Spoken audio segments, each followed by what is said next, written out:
Bonjour, je suis le docteur Cécile Chenives du CHU de Lille, service de pneumologie et immunoallergologie. La vidéo que je vais vous présenter porte sur le syndrome d'hyperventilation, savoir le diagnostiquer et savoir le prendre en charge. Pour débuter, il faut rappeler la définition du syndrome d'hyperventilation. Il n'y a pas de définition consensuelle du syndrome d'hyperventilation. Et actuellement, on utilise une définition qui a été proposée au cours d'un congrès qui regroupait de nombreuses spécialités impliquées dans les dyspnées inexpliquées. Et à partir de questionnaires qui ont été distribués, la définition qui s'est avérée la plus consensuelle est un syndrome qui serait caractérisé par une grande diversité de symptômes somatiques, qui affectent habituellement plusieurs systèmes et qui ont la particularité d'être induits par une hyperventilation physiologiquement inappropriée. Les symptômes peuvent être reproduits totalement ou partiellement par une hyperventilation volontaire, et donc cette définition met en avant le fait qu'il existe un lien entre les symptômes et l'existence d'une hyperventilation.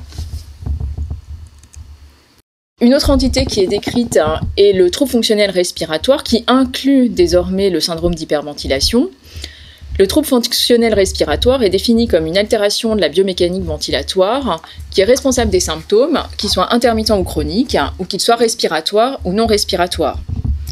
Ces symptômes peuvent être associés à une hyperventilation et dans ce cas il s'agit du syndrome d'hyperventilation, ou pas, et dans ce cas-là il ne s'agit pas d'un syndrome d'hyperventilation.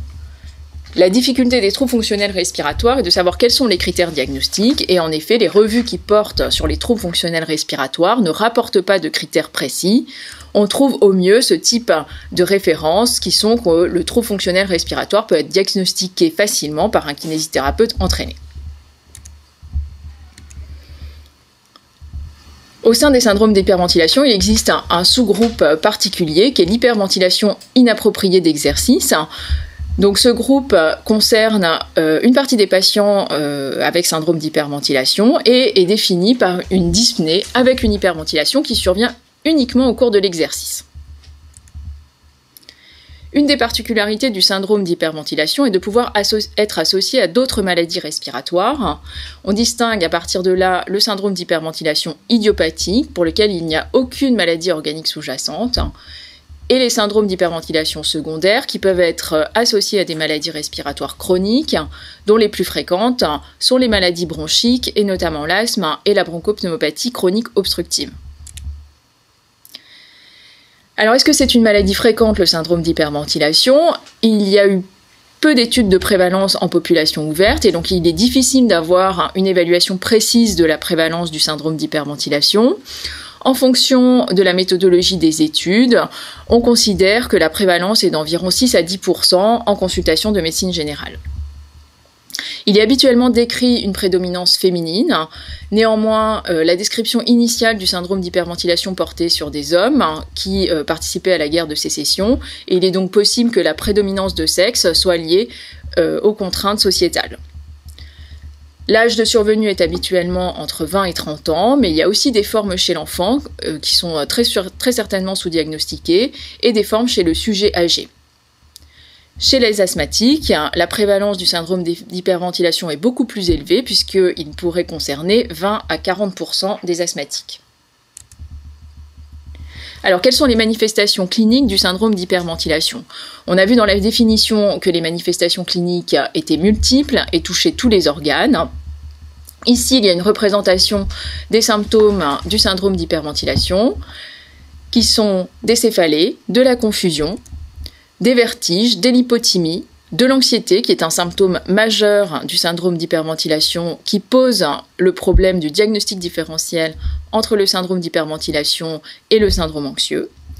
Il y a également des symptômes cardiologiques à type de palpitations, d'arythmie, de précordialgie, une dyspnée qui est le symptôme qui va adresser ces patients vers le pneumologue, des ballonnements intestinaux, des signes digestifs avec essentiellement des nausées et des épigastralgies, des paresthésies, des tremblements, des crampes musculaires et une hypertonie musculaire qui sont très facilement identifiées dans les formes aiguës de syndrome d'hyperventilation qui se manifestent par des crises de tétanie ou de spasmophilie. Enfin, il existe très souvent une fatigue intense dans le syndrome d'hyperventilation. Le symptôme qui nous intéresse en pneumologie est la dyspnée, qui est le symptôme majeur du syndrome d'hyperventilation et qui va être le motif de consultation en pneumologie. Alors cette dyspnée, elle a des caractéristiques particulières qui la distinguent des dyspnées associées aux maladies dites organiques, c'est-à-dire avec des lésions organiques respiratoires. Une première caractéristique majeure, c'est que la dyspnée du syndrome d'hyperventilation est peu corrélée à l'intensité de l'exercice. Ici, on a une représentation des qualificatifs de la dyspnée dans deux situations. Les dyspnées dites disproportionnées, qui correspondent au syndrome d'hyperventilation, et les dyspnées dites appropriées, qui sont des dyspnées liées à des maladies respiratoires chroniques. On voit que dans le syndrome d'hyperventilation, la dyspnée est très peu corrélée à l'exercice, c'est-à-dire qu'elle peut survenir pour des exercices peu intenses, alors que des exercices intenses peuvent être effectués sans dyspnée. Ce n'est pas le cas des dyspnées appropriées. Il existe également des crises au repos, ce qui va poser le problème du diagnostic différentiel avec l'asthme, et une dyspnée qui est fluctuante et récurrente, ce qui n'est pas le cas dans les dyspnées appropriées. Comme il existe une hyperventilation chronique, il va y avoir également des symptômes d'hyperventilation dans quasiment tous les cas. Ces syndromes d'hyperventilation, on peut les retrouver dans une petite population des patients qui ont des maladies respiratoires chroniques. C'est la situation des syndromes d'hyperventilation secondaires associés aux maladies pulmonaires chroniques. La plainte principale des patients est une difficulté à l'inspiration et les symptômes respiratoires peuvent s'associer à une peur de mort subite. Ici, il y a une représentation d'une autre étude qui a évalué également les qualificatifs de la dyspnée des syndromes d'hyperventilation. Alors, tous les qualificatifs ne peuvent pas être repris puisqu'il s'agit d'une étude chinoise où il y a des descriptions qui sont culturellement différentes, comme le qi bloqué dans la poitrine. Néanmoins, on retrouve ici les caractéristiques essentielles de la dyspnée du syndrome d'hyperventilation, qui sont essentiellement des difficultés à l'inspiration et la sensation d'avoir une inspiration qui ne satisfait pas les besoins respiratoires. Très souvent, les patients décrivent également une soif d'avoir plus d'air. Donc si on résume les caractéristiques de la dyspnée dans le syndrome d'hyperventilation, il existe une dyspnée d'effort dans quasiment tous les cas, une dyspnée de repos dans 2/3 des cas, et donc dans le tiers de cas où il n'y a pas de dyspnée de repos mais une dyspnée d'effort, on est dans le sous-groupe de patients dont on a parlé initialement, qui est l'hyperventilation inappropriée d'exercice, qui survient uniquement à l'exercice et qui ne se manifeste pas par des crises au repos. Cette dyspnée a également la caractéristique d'être fluctuante, de se manifester par une incapacité à inspirer profondément, d'être déclenchée par la parole, d'être associée à des soupirs fréquents. Et une caractéristique importante qui peut aider à faire la différence avec un asthme, c'est l'absence de dyspnée nocturne. Alors comment est-ce qu'on fait le diagnostic de syndrome d'hyperventilation ? Avant tout, le diagnostic de syndrome d'hyperventilation est un diagnostic d'élimitation, c'est-à-dire qu'il faut avoir éliminé les maladies respiratoires avant de pouvoir conclure à un syndrome d'hyperventilation. Donc devant une dyspnée qui évoque un syndrome d'hyperventilation, c'est-à-dire l'inconfort respiratoire, la dyspnée d'effort, les épisodes de dyspnée paroxystique et l'absence de dyspnée nocturne, il faut que l'examen clinique soit normal et que les examens complémentaires soient normaux. Alors quel est le bilan qu'il faut effectuer avant de pouvoir considérer qu'on a éliminé une cause organique à la dyspnée ? Ceci n'est pas standardisé, mais le minimum est d'effectuer une numération à la recherche d'une anémie, un bilan thyroïdien, une gazométrie artérielle, un électrocardiogramme, des explorations fonctionnelles respiratoires comportant plétismographie et DLCO, et également une échographie cardiaque à la recherche d'une hypertension pulmonaire. À partir du moment où il n'y a pas d'anomalie organique identifiée, le diagnostic de syndrome d'hyperventilation nécessite de mettre en évidence une hyperventilation chronique. Un premier examen qui nous permet de mettre en évidence des symptômes d'hyperventilation chronique est le questionnaire de Nijmegen. Ce questionnaire reprend les symptômes d'hyperventilation chronique qui sont répertoriés sur cette colonne et le patient va devoir scorer la fréquence de survenue de ces symptômes en fonction de 4 scores, donc de jamais à très souvent. On fait ensuite la somme de ces scores et si le score est positif et si le score est supérieur à 23, on considère qu'il est positif. En prenant ce seuil de 23, la sensibilité du test est de 91% et la spécificité de 95%. Le deuxième examen qui permet de mettre en évidence une hyperventilation chronique est la gazométrie artérielle, qui peut montrer une alcalose ventilatoire, une hypocapnie et une diminution des bicarbonates. Néanmoins, l'hyperventilation dans le syndrome d'hyperventilation, elle est fluctuante et donc on peut tout à fait avoir une gazométrie artérielle normale, ce qui n'exclut pas le diagnostic. Dans ce cas, on effectue un test de provocation d'hyperventilation qui a 2 objectifs. Le premier objectif, c'est de reproduire les symptômes habituels. On a vu dans la définition qu'il y avait un lien entre les symptômes et l'hyperventilation. Et le deuxième objectif est de rechercher un allongement du temps de récupération de la PET-CO2 après une hyperventilation volontaire. Ici, il y a une représentation de la réalisation du test de provocation dans sa description initiale. Le sujet respire sur un pneumotachographe et on enregistre la PET-CO2 en continu. Il va devoir signaler la survenue de symptômes en levant la main puisqu'il n'est pas capable de parler et on va répertorier les symptômes après le test de provocation. En termes de représentation graphique, ici est représentée la ventilation. Pendant les 3 premières minutes du test, le patient va respirer de façon normale et puis on va lui demander de réaliser une hyperventilation pendant 3 minutes. L'objectif de l'hyperventilation est d'atteindre une PET-CO2 qui est d'environ 50% de la PET-CO2 de base. Et après ces 3 minutes, on va enregistrer à nouveau la ventilation normale.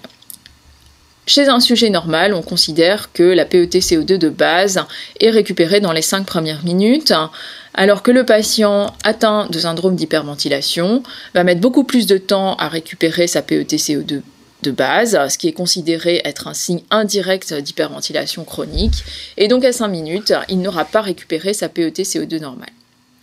Les critères diagnostiques à partir de là sont la reproduction de moins 2 symptômes habituels par l'hyperventilation et une augmentation du temps de récupération de la PET-CO2 supérieure à 5 minutes. En résumé pour le diagnostic, devant une dyspnée inexpliquée après un bilan minimal, on recherche des signes d'hyperventilation avec le score de Nijmegen, la gazométrie artérielle et le test de provocation. S'il existe une hyperventilation, on conclut à un syndrome d'hyperventilation.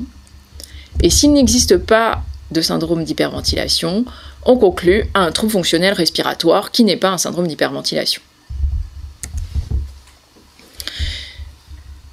Le diagnostic différentiel majeur du syndrome d'hyperventilation est l'asthme, avec lequel il y a de grandes similitudes cliniques. Ces 2 maladies surviennent essentiellement chez le sujet jeune, se manifestent par des épisodes de dyspnée et d'oppression thoracique paroxystique, et l'examen clinique est le plus souvent normal au moment de l'examen. Les différences qui peuvent aider à s'orienter sont qu'il peut exister des symptômes nocturnes dans l'asthme, ce qui n'est normalement pas le cas dans le syndrome d'hyperventilation. Les patients avec un syndrome d'hyperventilation dorment bien et ne sont pas réveillés par les épisodes de dyspnée. Les symptômes d'asthme répondent aux bronchodilatateurs de courte durée d'action.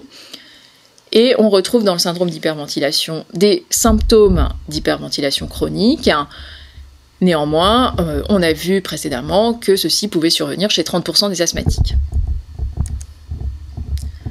En termes d'examen complémentaire, il existe dans l'asthme un trouble ventilatoire obstructif, réversible ou une hyperréactivité bronchique, ce qu'on ne retrouve pas dans le syndrome d'hyperventilation.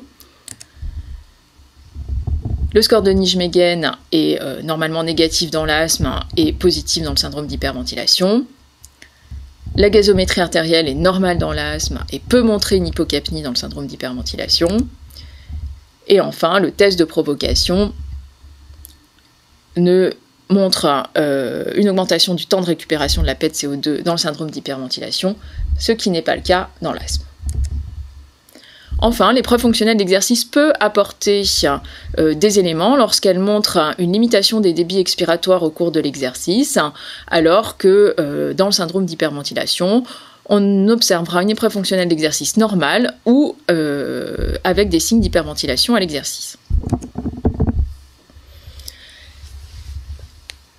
Si l'asthme est un diagnostic différentiel majeur du syndrome d'hyperventilation, c'est aussi une comorbidité du syndrome d'hyperventilation. On considère que la prévalence du syndrome d'hyperventilation dans l'asthme est d'environ 30%, mais si on utilise uniquement le questionnaire de Nijmegen comme critère diagnostique, on peut obtenir des prévalences qui vont jusqu'à 58%. Lorsqu'il existe une association asthme-hyperventilation, l'asthme est plus sévère, il est moins bien contrôlé et l'obstruction bronchique est plus sévère. Une des problématiques majeures de la comorbidité asthme-syndrome d'hyperventilation est la dyspnée d'effort. En effet, il existe une grande similitude de symptômes entre l'obstruction bronchique induite par l'exercice et l'hyperventilation induite par l'exercice, et ceci est d'autant plus difficile que les asthmatiques peuvent développer une obstruction bronchique ou une hyperventilation indépendamment de l'existence d'un syndrome d'hyperventilation. Alors, le syndrome d'hyperventilation, même s'il n'y a pas de maladie organique sous-jacente, il a un impact majeur sur la qualité de vie des patients. La première chose qui est montrée, c'est que le syndrome d'hyperventilation génère un handicap respiratoire important. Ici est représenté les stades de sévérité de dyspnée selon le score de Sadoul, et on peut observer que sur une population de syndrome d'hyperventilation, un tiers de ces patients vont présenter une dyspnée sévère avec des stades 4 ou 5. Il y a peu d'études sur les épreuves fonctionnelles d'exercice, mais celles qui ont été effectuées montrent qu'il existe également un handicap respiratoire identifié par l'épreuve fonctionnelle d'exercice. Ici est représentée la VO2 max. On voit que si on prend la médiane, la VO2 max peut être considérée comme normale, mais on observe également des patients avec des VO2 max extrêmement abaissés. Cette représentation prend en considération des syndromes d'hyperventilation idiopathiques, mais aussi secondaires. Si on sépare les syndromes d'hyperventilation idiopathiques représentés en rouge ici, des syndromes d'hyperventilation secondaires représentés en jaune ici, on observe que les syndromes d'hyperventilation secondaire ont des altérations de la VO2 max beaucoup plus importantes, ce qui correspond à l'existence de la maladie organique sous-jacente. Néanmoins, dans les syndromes d'hyperventilation idiopathique, il y a également des patients qui présentent des altérations importantes de la capacité à l'exercice.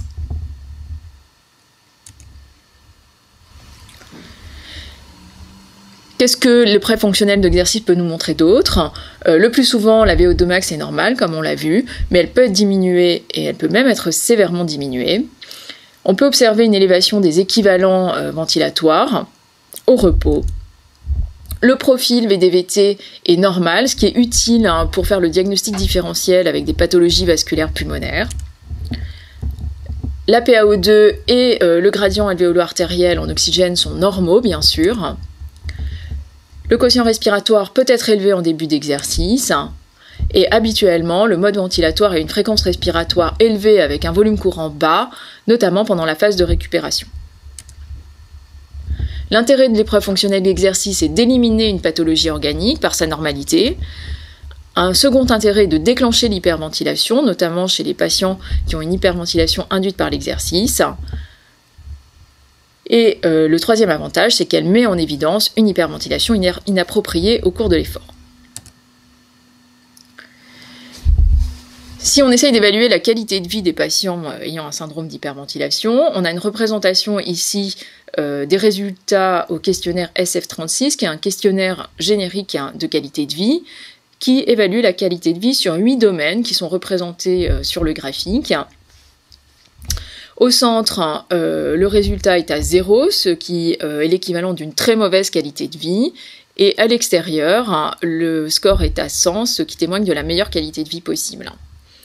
Ici en noir sont représentés les scores de la population générale française, qui sont donc les valeurs de référence pour la qualité de vie en France. Et en rouge sont représentés les résultats pour le syndrome d'hyperventilation. On voit qu'il existe dans tous les domaines, notamment les domaines physiques, une altération majeure de la qualité de vie chez les patients qui souffrent de syndrome d'hyperventilation.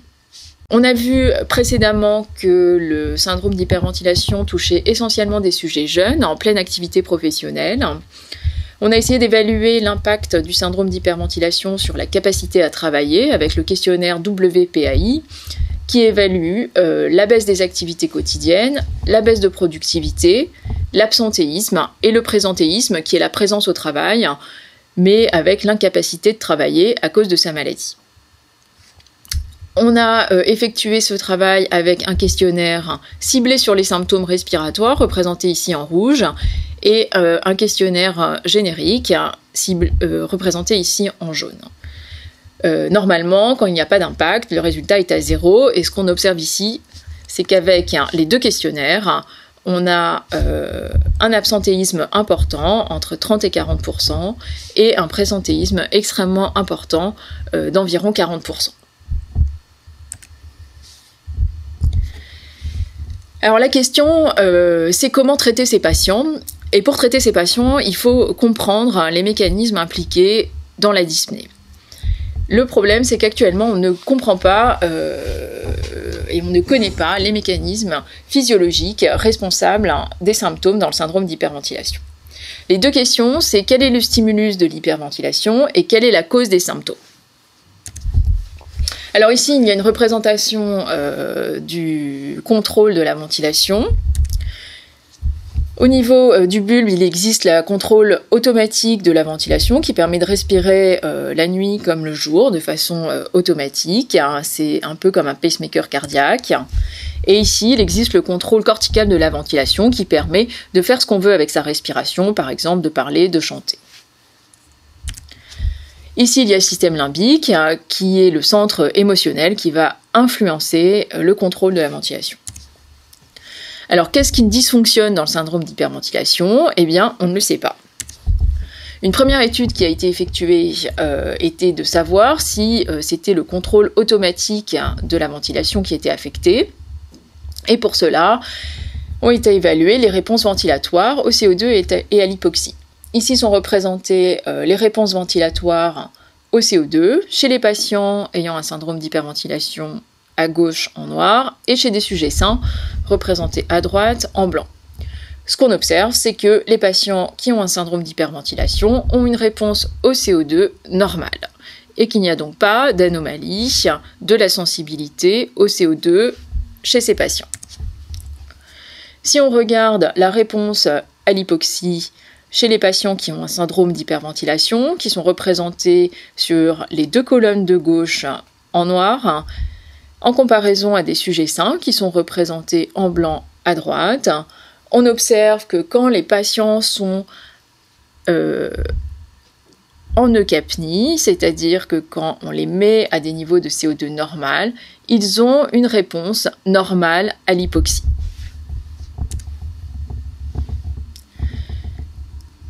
Dernière évaluation, c'est le temps d'apnée volontaire chez les syndromes d'hyperventilation qui sont représentés en gris ici en comparaison aux sujets sains qui sont représentés en blanc.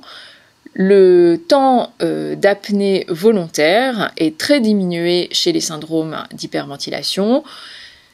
L'ensemble de ces résultats suggère que les anomalies se situent au niveau de la commande corticale de la ventilation. Quelle que soit l'origine de cette hyperventilation, quelles en sont les conséquences?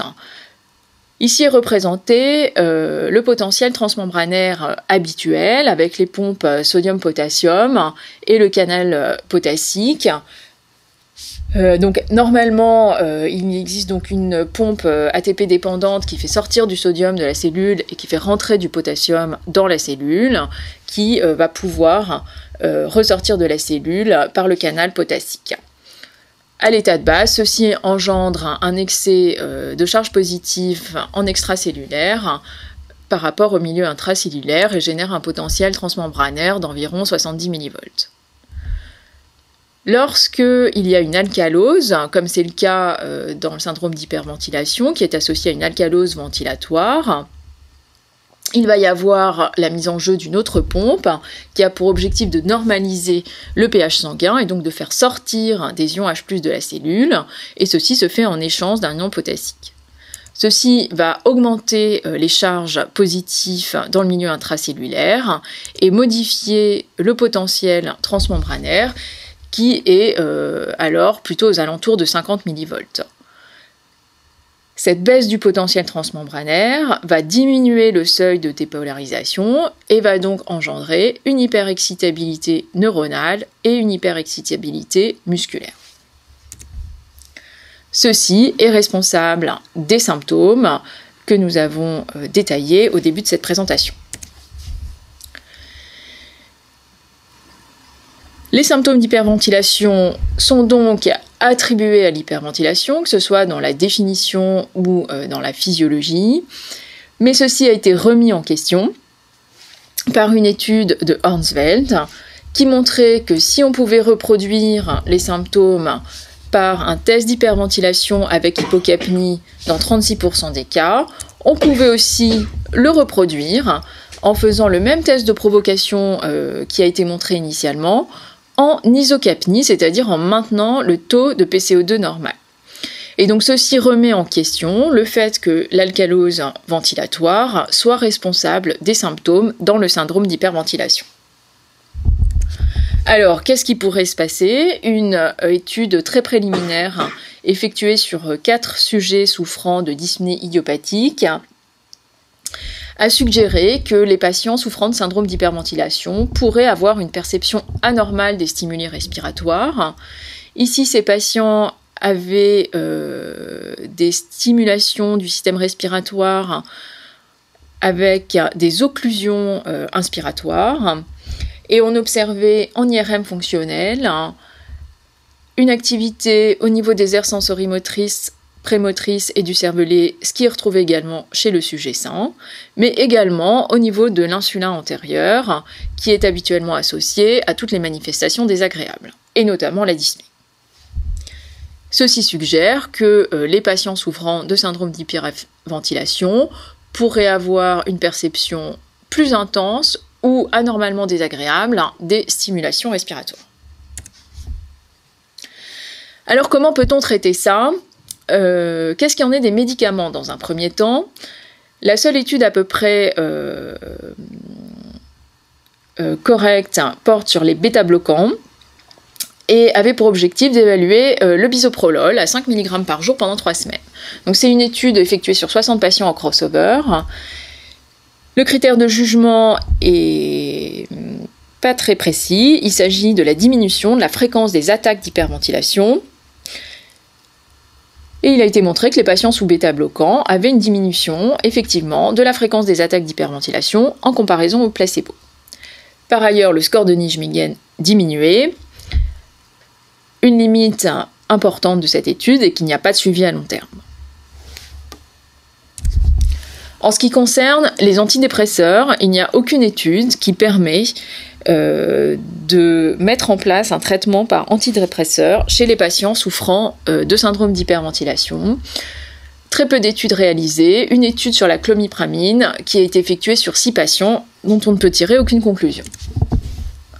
En ce qui concerne les benzodiazépines, qui sont assez fréquemment prescrites dans le syndrome d'hyperventilation, il n'y a pas d'études qui justifient la prescription de ces médicaments dans le syndrome d'hyperventilation. Une des études les plus conséquentes est une comparaison de 4 benzodiazépines sur des groupes comportant 8 patients, sur lesquels on ne peut absolument rien conclure. Il n'y a donc pas de place pour le traitement médicamenteux à ce jour dans le syndrome d'hyperventilation.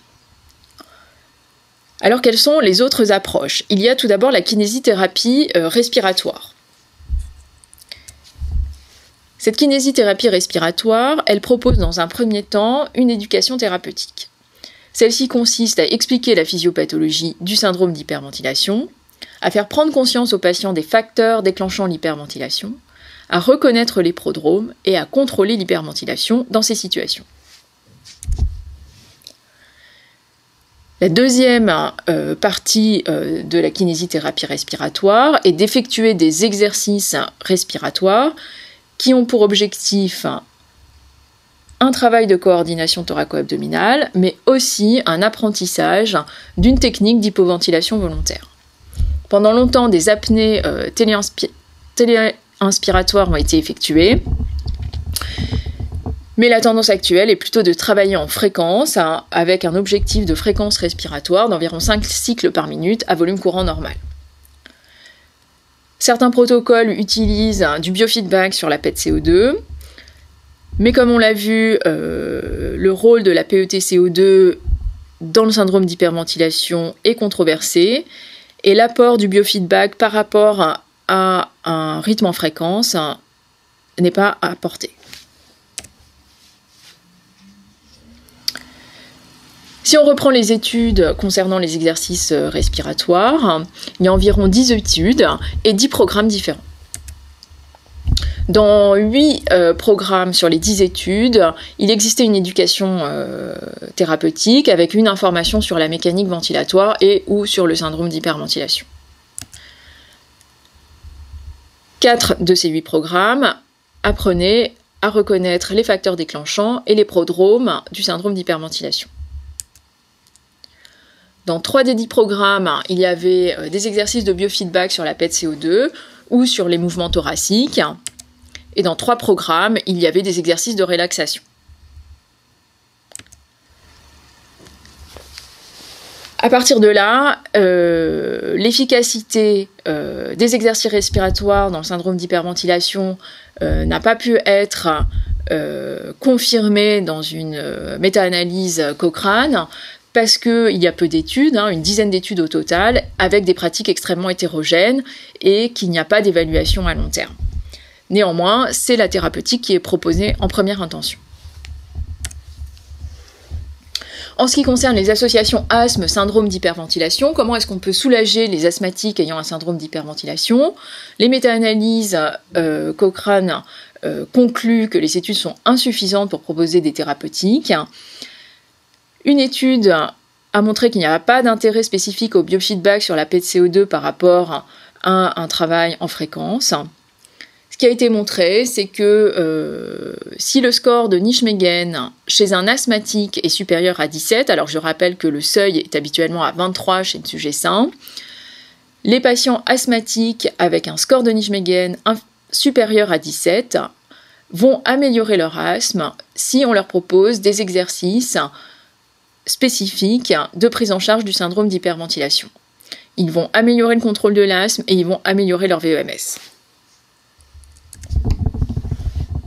En ce qui concerne la psychothérapie, il n'y a pas d'études montrant l'efficacité de la psychothérapie dans le syndrome d'hyperventilation.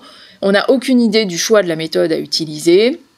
Est-ce qu'il faut proposer une psychothérapie spécifique s'il existe des symptômes résiduels? Donc ceci doit faire l'objet d'une évaluation au cas par cas et avec beaucoup de prudence. Une étude a évalué récemment l'intérêt d'un masque de réinhalation du CO2 avec pour objectif de normaliser le CO2 et de diminuer les symptômes. Donc le masque était utilisé 2 heures à 4 heures par jour par les patients. C'est un peu l'équivalent du sac qu'on mettait sur les patients qui présentaient des crises de tétanie ou de spasmophilie. Alors ce masque permet effectivement d'augmenter la PCO2. Par contre, il permet peu l'amélioration des symptômes. Enfin, se pose la question de l'intérêt de la réhabilitation respiratoire dans le syndrome d'hyperventilation. Il n'y a aucune donnée permettant d'effectuer une réhabilitation respiratoire pour les patients souffrant de syndrome d'hyperventilation. Néanmoins, sur des petits échantillons de patients ayant bénéficié de réhabilitation versus kinésithérapie respiratoire, on voit que dans ces deux groupes, il y a une amélioration de la dyspnée et une amélioration de la qualité de vie. La réhabilitation respiratoire permet de modifier la ventilation avec une diminution de la ventilation après traitement et d'améliorer la gazométrie artérielle avec une normalisation du pH et de la PaCO2. Vous voyez ici qu'il s'agit de patients sévères puisqu'ils ont de base une hyperventilation alvéolaire sur la gazométrie artérielle. En conclusion, qu'est-ce qu'il faut retenir du syndrome d'hyperventilation ? Il s'agit d'une pathologie fréquente, responsable de handicap respiratoire chez des sujets jeunes. La prise en charge repose sur la kinésithérapie respiratoire, qui doit inclure une prise en charge plus globale que les exercices respiratoires. Et actuellement, il n'y a pas de place pour les traitements médicamenteux, notamment les psychotropes.